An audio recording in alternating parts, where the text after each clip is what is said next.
the last thing that we discussed, I gave you this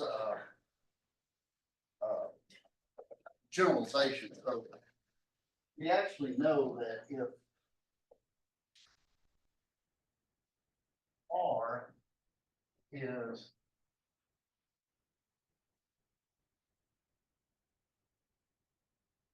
local and I is an invertible ideal R, then I is principal. And last time I proved this in the quasi-local case with only one maximal ideal, and I assured you that if you have only finitely many maximal ideals, the result still holds. And I think I'm probably going to put that down as an exercise because it's a fun little sort of avoidance exercise. Let me finish up this. I'm going to prove this theorem. And then I'm going to give you an example. Let I be a finitely generated ideal.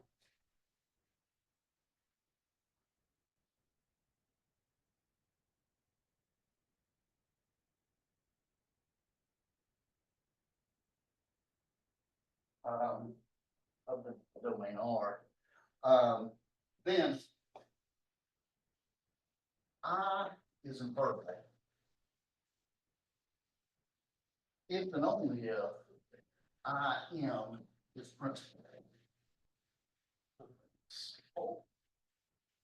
For all m and max spec R.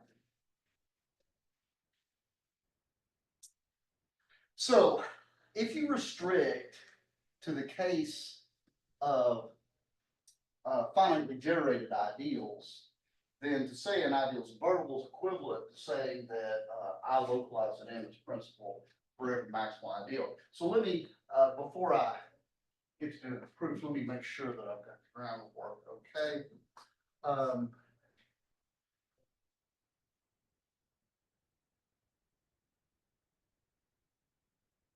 Actually, prime ideal will work here as well, but then Rm, recall this is a set of fractions, R over S, S is not n. M is a localization, and what I really wanted to make sure that I was clear about is what IM is, and it's what I think you would think it is. This is alpha over S, where alpha is in I, and S is not in M. So basically what it is it's the smallest ideal of Rm that contains the set I. It's what I generates when it goes up there. So I is invertible if and only if. So which direction? All right. Yes.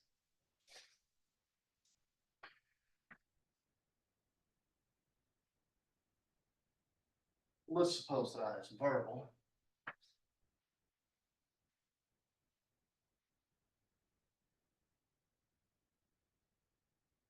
Note that I am it's still invertible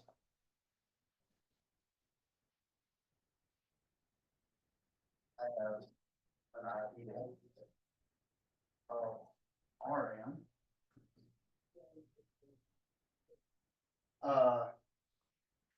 And so IM is principal.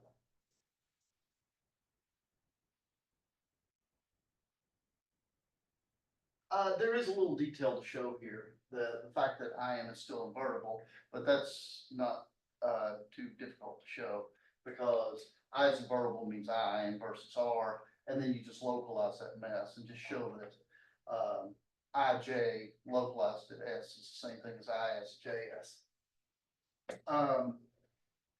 And so IM is principal, and that's it. So this, and actually, notice this direction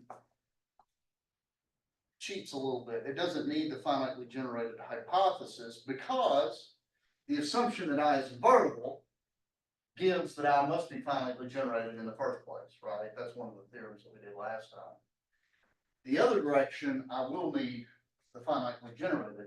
And I'll give you an example to show you that I really mean finitely generated. For the other direction, the more interesting one, suppose I am is principal for all m.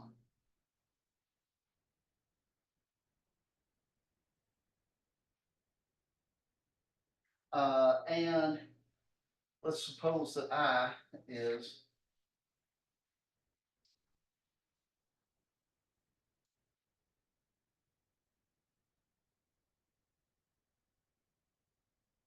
generated by these say n elements,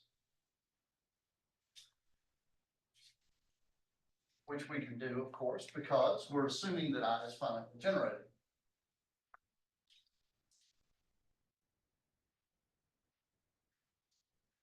Now, of course, our goal is to show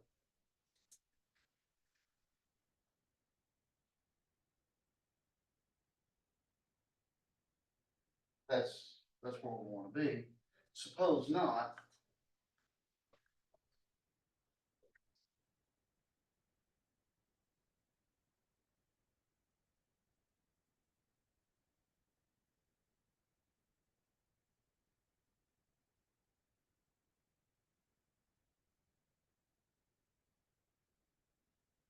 Because if this were not the case, then I inverse would be contained in no max y deal and therefore be all of R, and we would be done with it all. So let's let this generator by M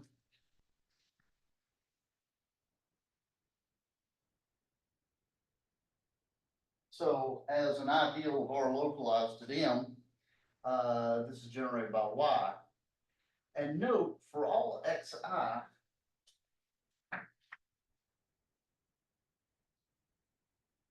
we can find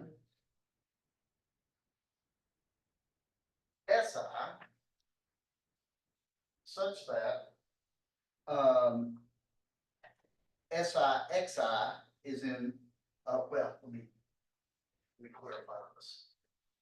Si in R but not in M, such that Si xi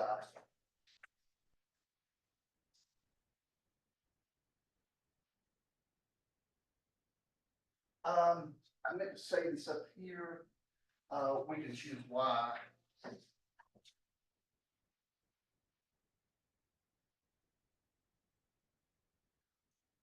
I'm going to choose Y and R because, of course, in general, I expect Y to be a fraction of, say, Y prime over S prime, where S is not an M. But I can just kill the denominator and just assume that the generator is, in fact, an element of R. That's going to make my life easier. And so what this means is, of course, each xi must be in yi over si, right? It has to be a fraction. So again, I can clear the denominator and notice that each si, there exists an si such that si times xi is in the ideal generated by y. So what do you use xi? Xi's are these guys, Oh, okay. right? Because these generators all have to pop down into M. Okay, so given that, let's let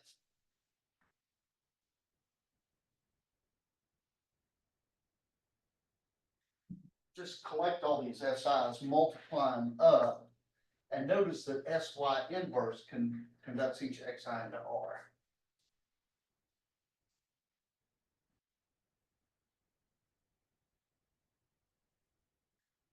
SY inverse, isn't it?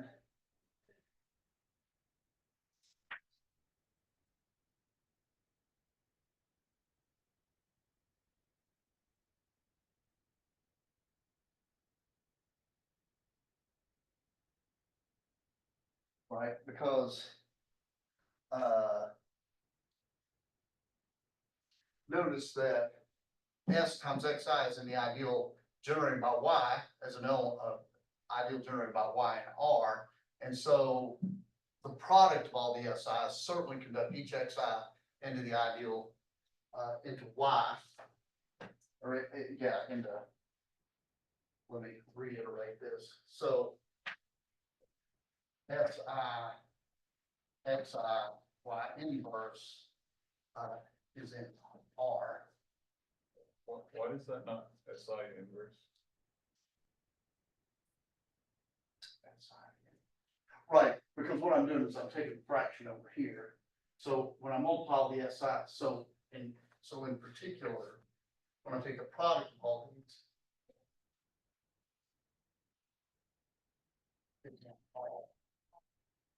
And so the statement here is S, Y inverse conducts one of these X's into R.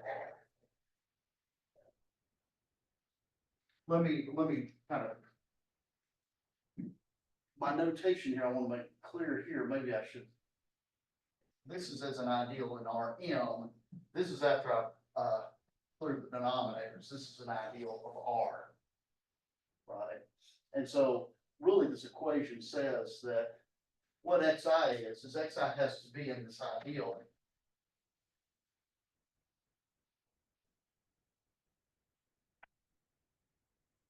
Xi has to be, well, actually, it's maybe something like that, y to the k times s. So this means s prime Xi is y to the k, which is y of y to the k minus 1, which is in the ideal generated by y. Of course, this is in the ring R. So basically, this argument here is clear the denominators.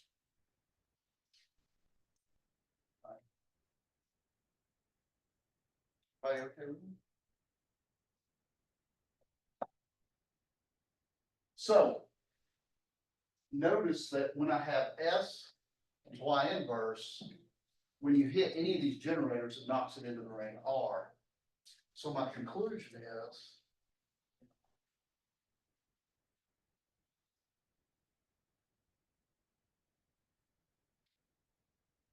I agree with that. So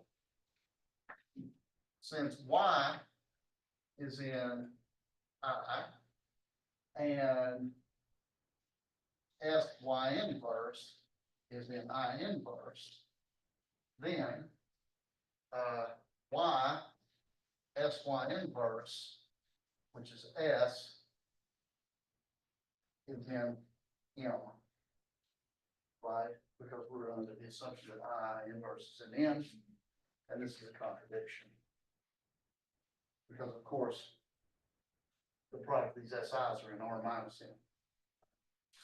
There's your contradiction, and this establishes the theorem. Now, where did I use? Of course, in the forward direction of this, I didn't have to use the ideals finitely generated because I got it for free because it's invertible. The product of SIs.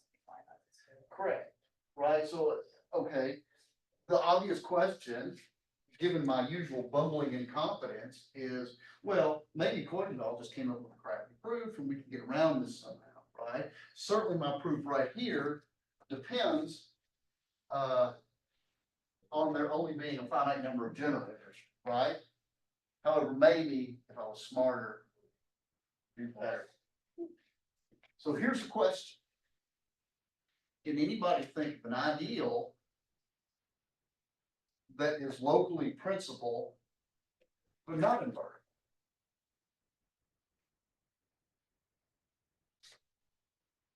We have to know that an idea that is not finally generated. Right? Yes, so you would want something that's not finitely generated, right?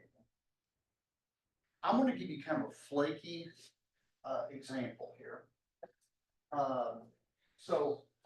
But it's correct. Example.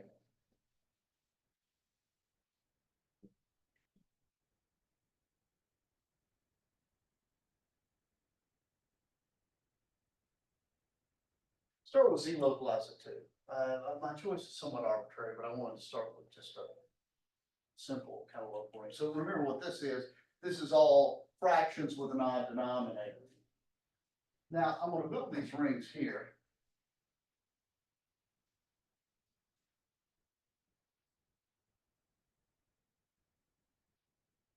Now I have this groovy ideal generated by two, which is the unique maximal ideal. There's a famous theorem, and I'm not sure exactly who to attribute it to. It may be due to Gilmer. It's certainly in Gilmer's book, but multiplicative ideal theory. We build the next ring R1 by taking two and splitting it into X1, Y1. So at this level, what we have is we have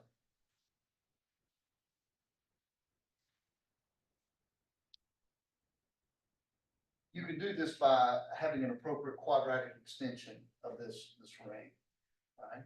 And you split two into this, and it turns out that you can do this in a way that these are the only two primes. In fact, at this level, X1 and Y1 are primes. They're distinct, and two divides into it, right? Now, at the next level, what I'm going to do is this.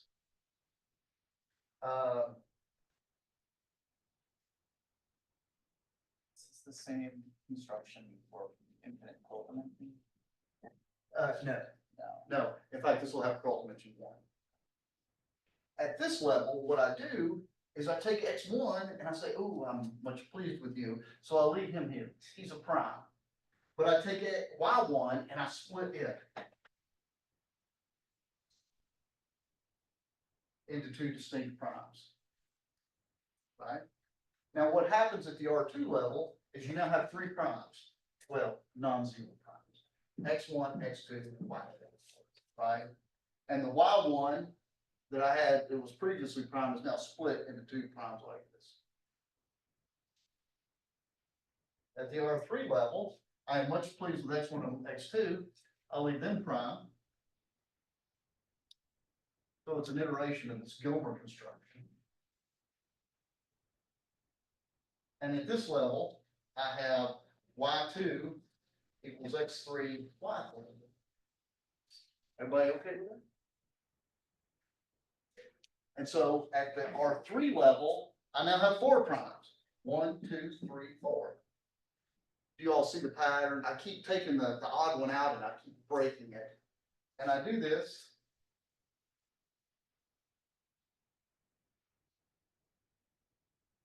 So I call this construction Jimmy and the Beanstalk. Right? So what happens in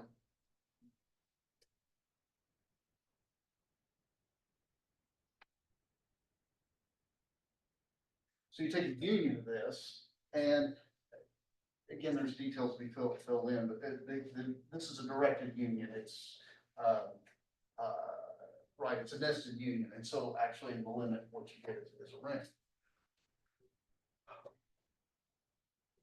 This ring, well, actually, at any finite step, this is a principal ideal domain that only has finitely many primes. All right. At the first step, it's got one. At the second step, it's got two. Third step, it's got three primes, and so forth and so on. It's a principal ideal with only finitely many primes. Very well behaved. In the limit, so if you take the whole ring, what happens is R infinity has the following collection of primes. Yeah.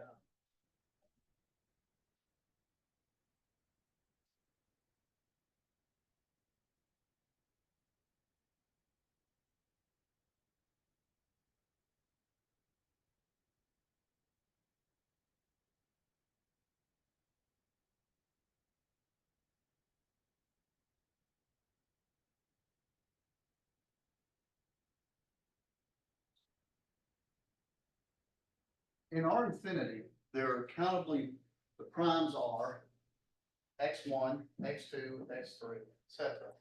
These are all principal.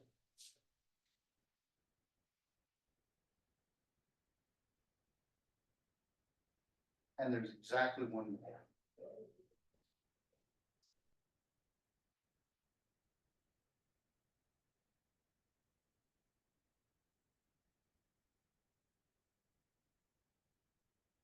and this one is not finitely generated.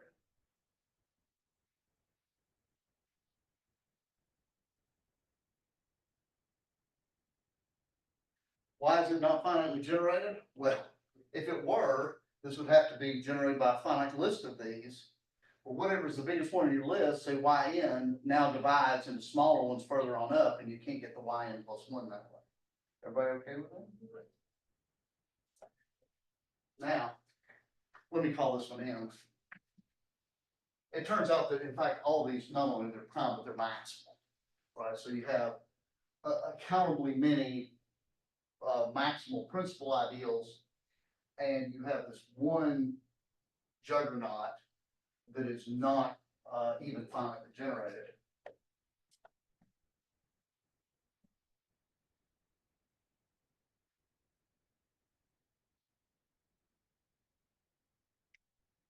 R infinite, this is actually local ring. Anybody know what it looks like? So what do you do here? This is kind of weird. It's kind of too weird to call it EV. I'm turning everything in R infinity that is not in this maximal ideal. And here's the maximal ideal. Goes forever. This is my M. I'm turning everything outside of that into a unit.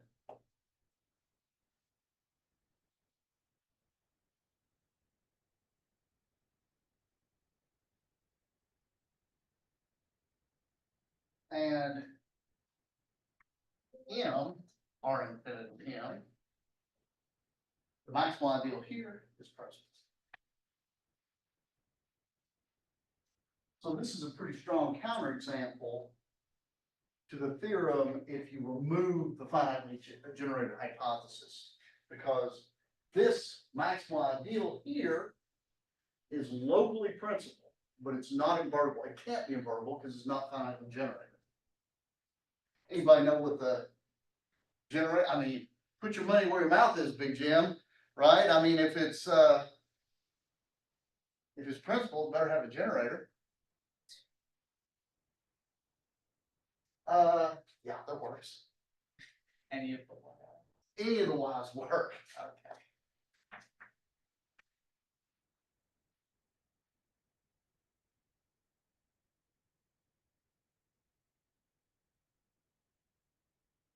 You might see why. Well, think about what we've done here, right? Look at 2. It is x1, y1, but in the localization, that's a unit. So these 2 ideals in the localization collapse together. They're the same, they vary by unit. You've got the same stuff going all the way up the ladder, right? Look at y1 here. It's actually x2, y2, which globally in the ring, it makes y2 sort of a bigger ideal, right? But when you localize, x2 is a unit, so now y1 and y2 are associated. So this is like a giant Lawrence welt grabs this accordion and squeezes it down into a single element. These, going up the ladder here, these elements are all associates in the localization, even though they're spread out in the global ring. So I think that's kind of a nice illustrative example that shows you rather strongly that yes, indeed, in general, you do need to finitely generated hypothesis or you're in trouble. Okay, any questions on that? So, in order to do this splitting process, what are the conditions needed for R0? So I picked R0 for ease to be a PID with only one. In fact, I picked in the theory evaluation domain here. More generally, I think that if you have, I'm not exactly sure what I'll have to look that up, but I mean, what you can do is, I think that if you've got a domain and you have a collection of prime ideals, you can construct under some pretty modest conditions under those prime ideals, you can construct a quadratic extension where some of them split, some of them stay prime like that, and some of them might ramify. But they're pretty modest conditions, right? But here, it's just easiest to start with only finite many, so.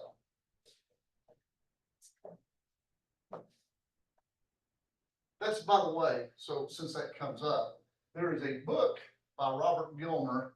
I might have even mentioned it still, it's called Multiplicative Ideal Theory. It is a classic. It is a great book. It's slick, it's well written, and there's lots of good stuff in it. So that's a good reference for it. The only bad thing about it was it didn't have any real updates in the modern time. So it's really written on an honest to goodness, old fashioned typewriter, which I find a little bit off-putting compared to the way they kind of do things now. But anyway, it's a great book.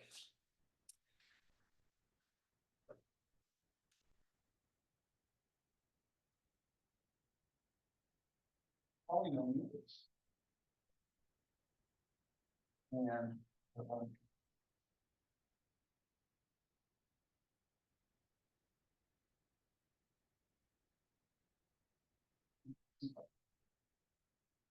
spell that right, Stellan sides. Did I spell that right? Yeah, so now we're in the German, right? How many of you have ever heard of the Hilbert and Stellan sides? Have you ever, you've heard of it? Have you been exposed to it? And, Oh, yeah. oh, where'd you run across it? Yeah, we're doing an algebraic geometry reading group, so Oh, okay, also okay. in, Kaplansky's like chapter 3, for some reason, he has like a whole G-ideal exposition of the Nostell. That's what we're gonna do.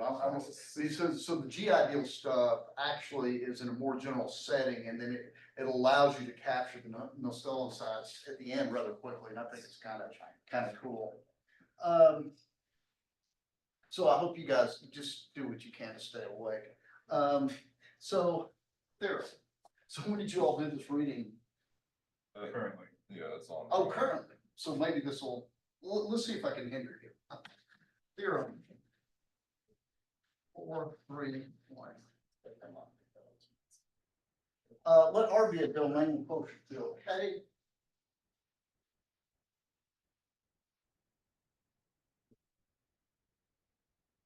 Quotient field, okay?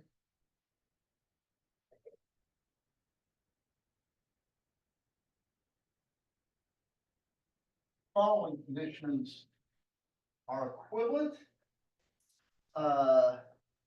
Number one, K is finitely generated as a ring over R.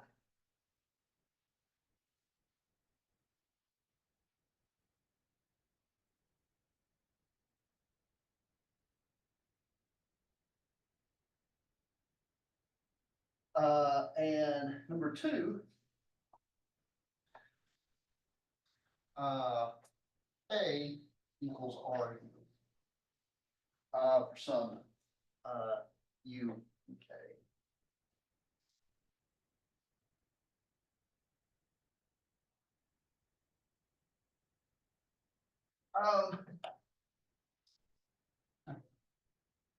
So in other words, here's another way to kind of think about this. Number one, K is finitely generated as a ring over R. Number two, K is singly generated as a ring over R. By the way, note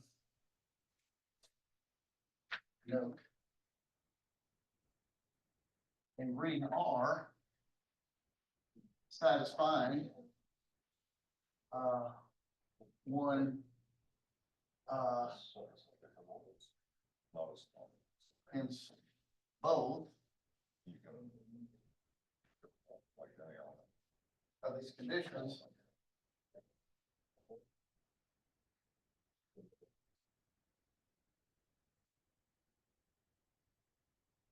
is called a G domain.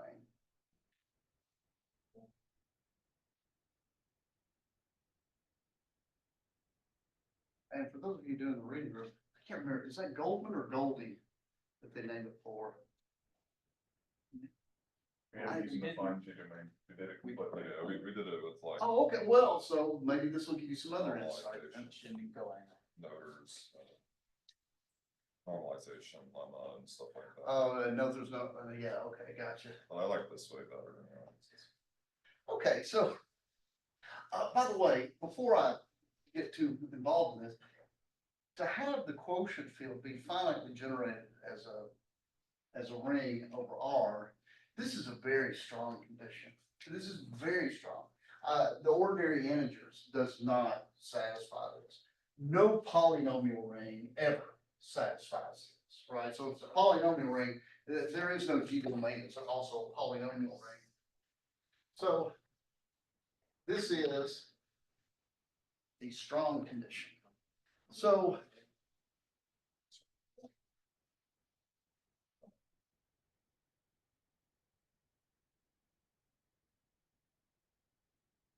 two implies one is clear. How about the other one?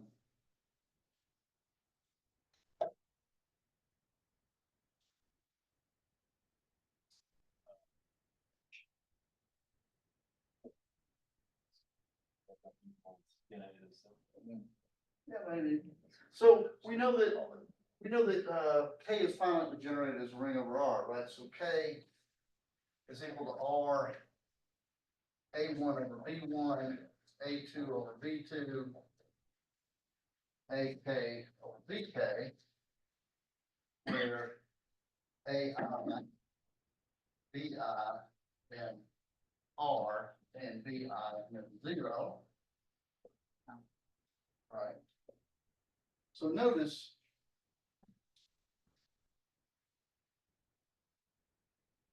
I mean, this is actually probably overkill.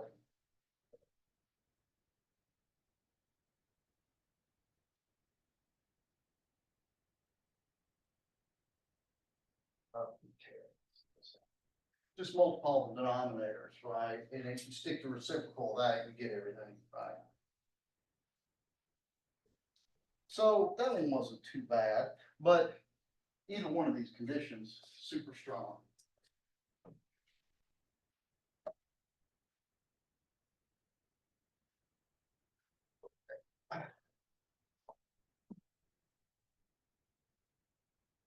So, okay, oh yeah, so now we get into the ideals. This is where it always gets fun.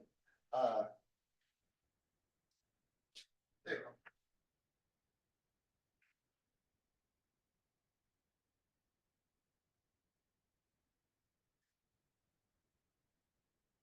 But R be a domain with closure field K.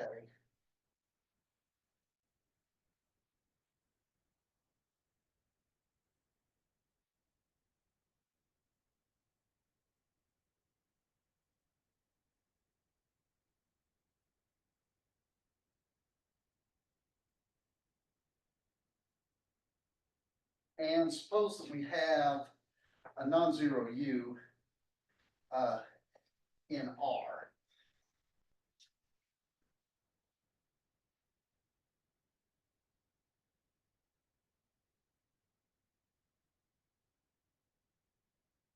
Any non-zero U in R, the following conditions are equivalent. Number one, any non-zero ideal of R contains U.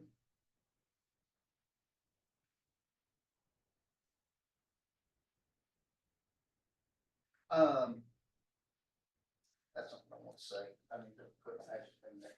Any non-zero prime ideal. There we go. Two, any non-zero ideal of R contains a power of U. Now I'll remove the prime. Any non-zero ideal of R contains a power of U.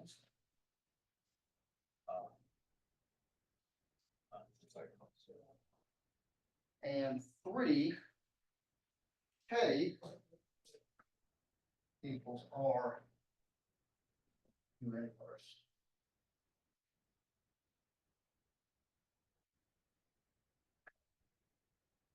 So let's go through this.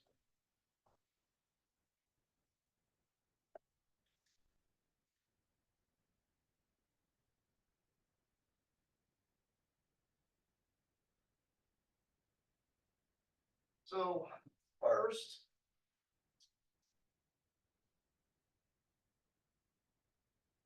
one plus two. So what do we know? We know that any any non-zero prime contains U, we need to show that a non-zero ideal, so let's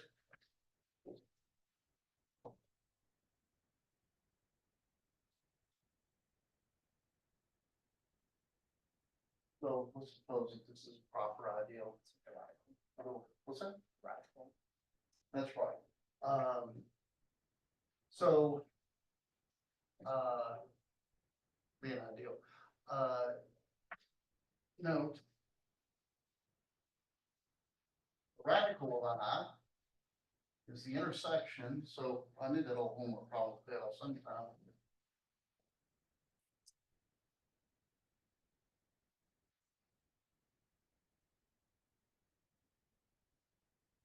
I is the intersection of all primes that contain P.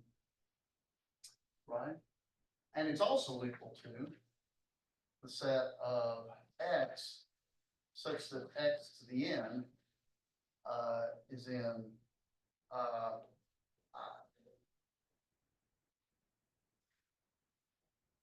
Okay. So since U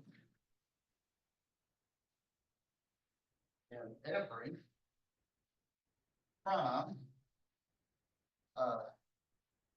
non-zero of R, then U is in every prime containing I. Right? Therefore, U to the N must be in I for some.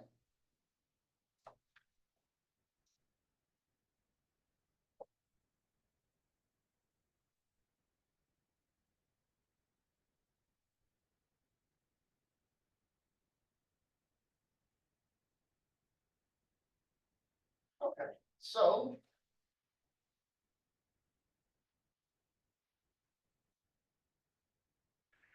now we want to show that if any non-zero ideal contains a power of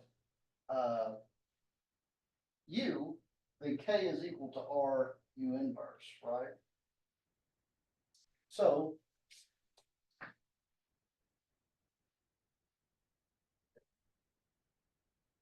let B be a non-zero element of R.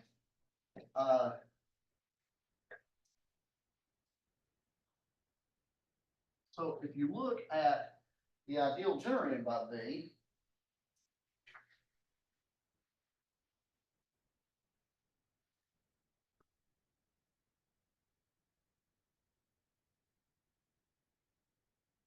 since the ideal generated by B contains some power of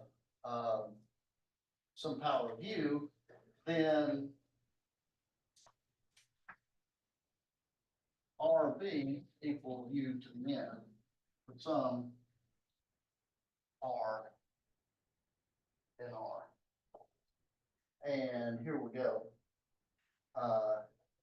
Therefore, let's see, 1 over B equals R over UN, which is of course in R adjoined 1 over U. So what can we conclude from this?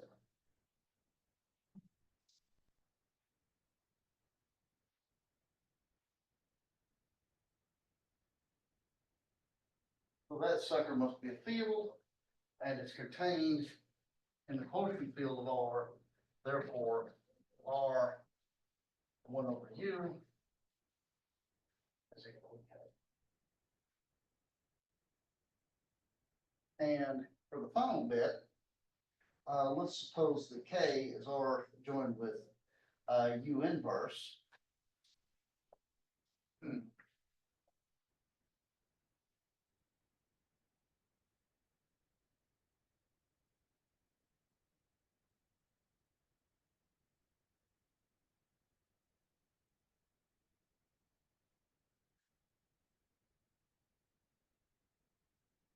And let's suppose we found ourselves a prime ideal, an arbitrary prime ideal P that lives in, that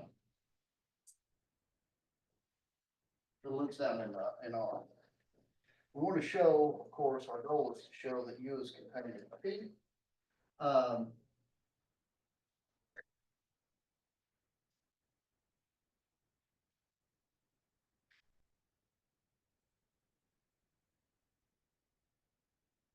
Let's suppose, just for giggles, that U is not in P.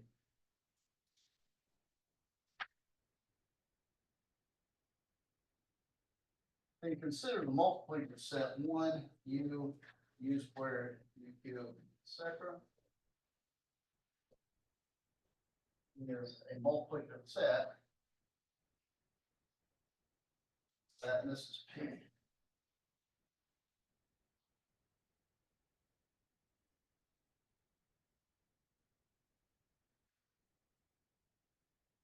Does anybody see what the problem is with this?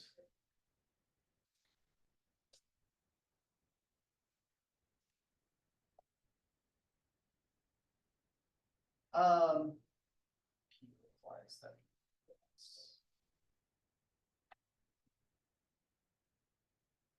R joined with one over U is the same thing as R localized at S. Everybody agree with that? Because basically you're turning U into a U.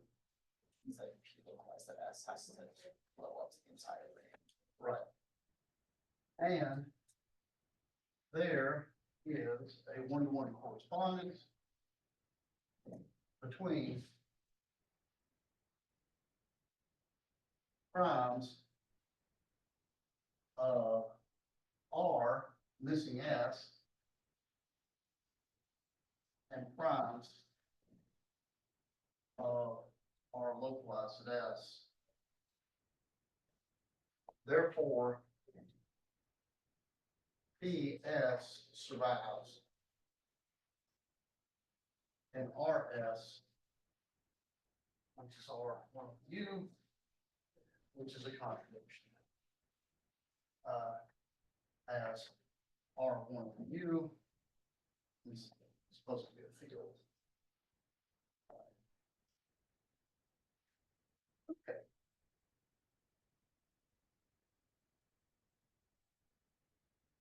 Any questions on that?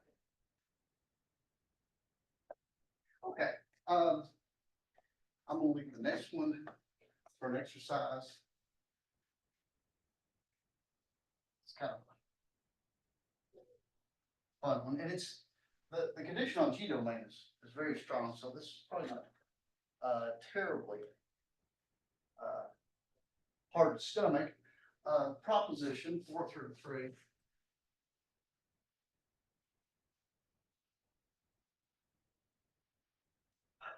Let R be a G domain with quotient field K.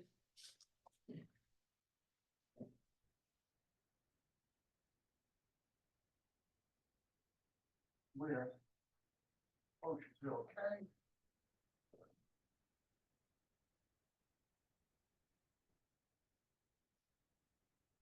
And R an overring.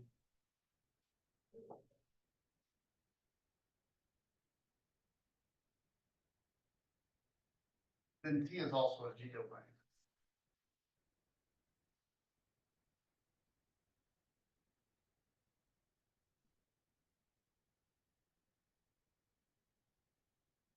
Actually, this is an exercise, but it's not even really an exercise. Can somebody tell me why this is true? Just take the thing that knocks R into K and then. Yeah, that's right. So K is R joined with one over U, just use the same element for T and you're good to go. Here is something that's a little bit, this isn't surprising, but the proof is kind of fun. Because, you know, when you actually have to, when the rubber hits the road and you have to actually get down and prove it, this comes out to be kind of interesting. Proposition.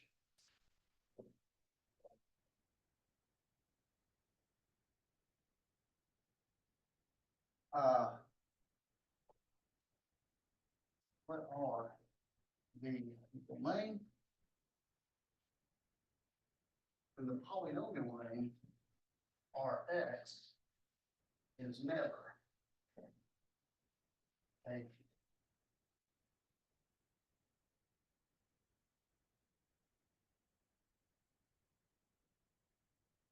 this sucker's never a G domain.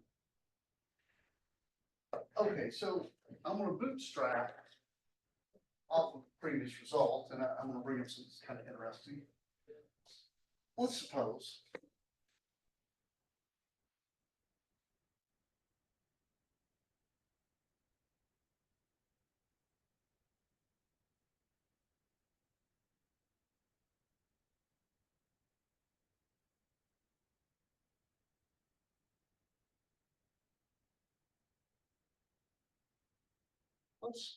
that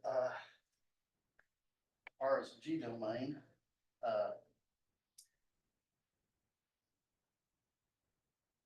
Right.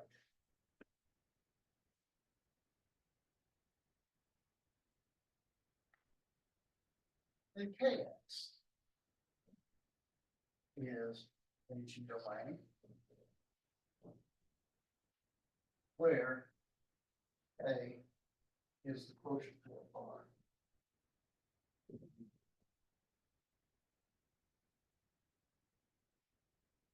As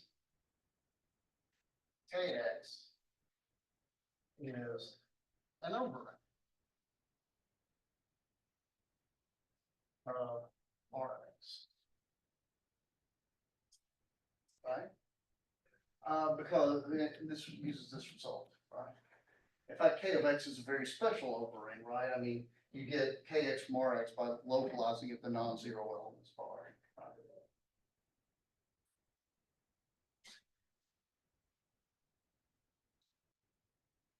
So, to get further in our contradiction, we know KX is a PID. So it suffices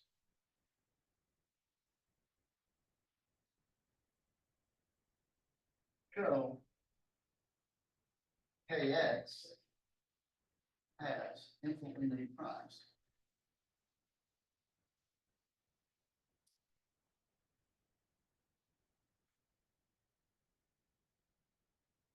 Anybody see why this is good enough?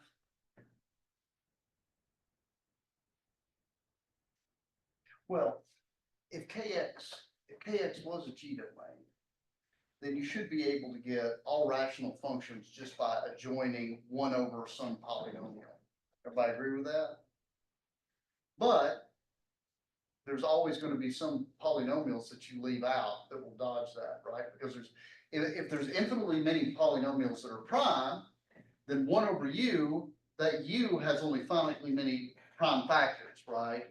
And so there's going to be stuff that's left over. So does everybody see why all we have to do is show that there's infinitely many primes and this can't be a G domain?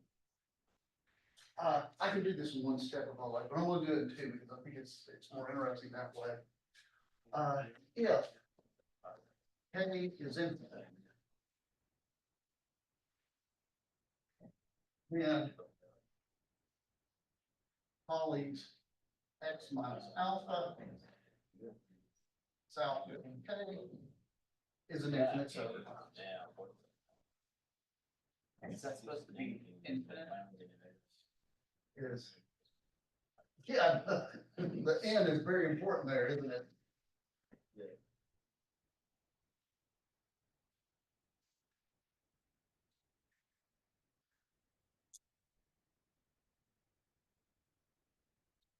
Okay. Everybody agree with that? Because those are linear degree one, they're irreducible, and since it's PID prime. On the other hand, what happens to K is finite?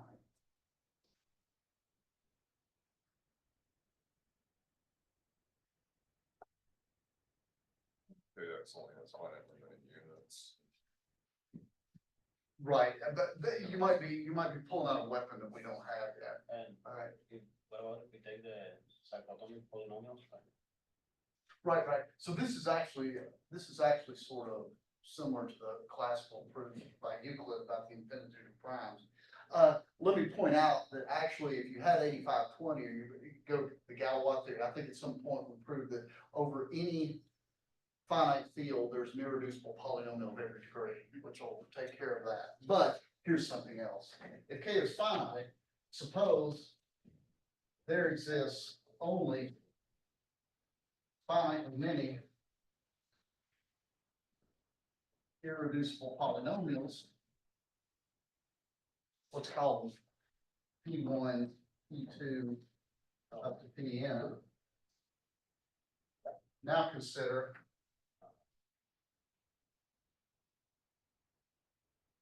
P1, P2, up to Pn plus 1. Right? This polynomial is not divisible by any of these irreducibles, right? You know it as P, U of P. So this has to be a new irreducible. And as you point out, that it is an important thing after all. It can't be a unit either because the degree is too big. Right? So this is very much like Euclid's theorem. So in any case, so as a sort of side hustle we've got here, if you have Kx, whether it's a finite or infinite field, it's got infinitely many primes. Eric, it looks like there's something troubling you. Well, so what are you trying to show? You said it suffices to do what? Suffices, right.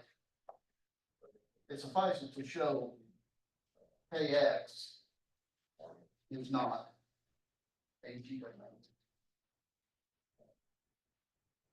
Because if Rx is a G domain, then Kx has to be. And to show Kx is not a G domain, then all we have to do is show that there's infinitely many primes, because it's PID. Because the reason for that is it's very similar to that localization we did. If you have Kx adjoined with 1 over U, and that gets you all the rational functions. This is some polynomial that you've inverted. It's got, you can factor it into primes. If there's infinitely many primes, there have to be primes left over that can't be inverted here.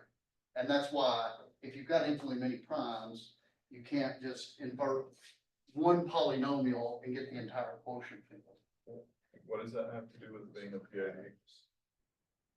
Well, because I know that U will factor uniquely into primes, and if there's infinitely many, there have to be primes left over that aren't Oh, inverted. so you're really using the UFD.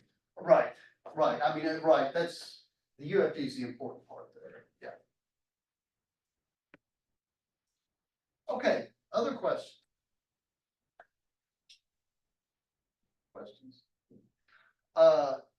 Neil and Eliza are going to be in the math club today, and they are always fun with the stuff they do. So I encourage y'all to come by there. And if anybody can find on the internet a cheap chalk mold for me, let me know. I'll see you guys on Monday.